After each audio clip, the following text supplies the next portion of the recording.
കളരിപ്പയറ്റിന്റെ പാരമ്പര്യവും പ്രൗഢിയും കാത്തു സൂക്ഷിക്കുകയാണ് കണ്ണൂർ പൊന്ന്യത്ത് നടക്കുന്ന പൊന്ന്യത്തങ്കം. വിവിധ കളരി സംഘങ്ങൾ പരസ്പരം പയറ്റിൽ മത്സരിക്കുന്ന വേദിയാണിത്. തച്ചോളി ഉദയനന്റെയും കതിരൂർ ഗുരുക്കളുടെയും ഓർമ്മകളോട് ചേർത്തുള്ള കഥകളും പൊന്ന്യത്തങ്കത്തിന് പിന്നിലുണ്ട്.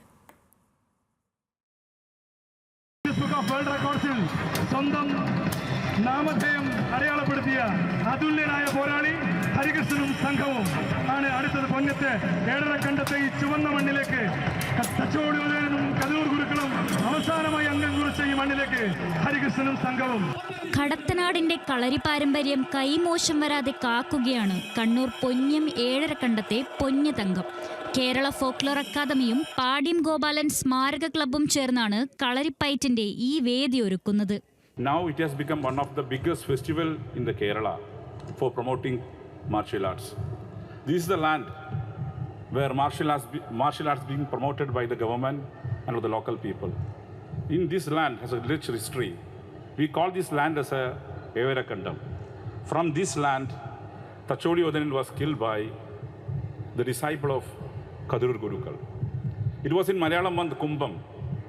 For commemorating that day, we observe 7-day celebration, including folklore festival and cultural event. Thacholi ഉദയനനും ഉദയനന്റെ ഗുരുവായ കതിരൂർ ഗുരുക്കളും പോരിനായി തെരഞ്ഞെടുത്തത് ഏഴരക്കണ്ടമായിരുന്നു. ഏതാണ്ട് 500-ലധികം വർഷങ്ങൾക്ക് മുൻപേ അവരിരുവരും അംഗം വെട്ടി മരിച്ചു വീണ അതേ സ്ഥലത്ത് ആ ഓർമ്മകളിലാണ് പൊന്ന്യതങ്കം നടക്കുന്നത്.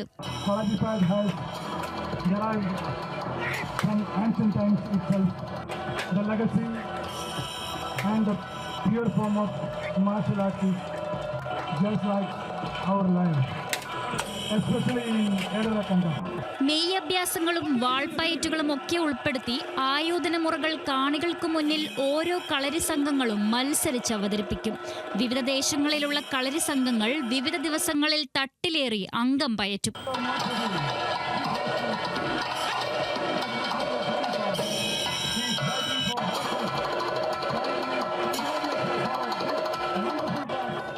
ലോകനാർക്കാവിന്റെ മുറ്റത്ത് വെച്ച് തച്ചോളി ഉദയനനെ ഗുരുവായ കതിരൂർ ഗുരുക്കൾ അപമാനിക്കുകയും വെല്ലുവിളിക്കുകയും ചെയ്തതിനെ തുടർന്നാണ് അവരിരുവരും പൊന്ന്യതങ്കത്തിൽ പടവെട്ടിയത് എന്നാണ് പറയപ്പെടുന്നത്. യോദ്ധാവിൽ നിന്നും പിന്നീട് ദൈവിക പരിവേഷം ലഭിച്ച തച്ചോളി ഉദയനന്റെ തെയ്യം മാണിക്കോത്ത് ഉറഞ്ഞാടുന്ന അതേ സമയത്താണ് ഏഴരക്കണ്ടത്തിൽ ഉദയനന്റെയും കതിരൂർ ഗുരുക്കളുടെയും സ്മരണയിൽ പൊന്ന്യതങ്കം അരങ്ങേറുന്നത്. ന്യൂസ് മലയാളം, കണ്ണൂർ.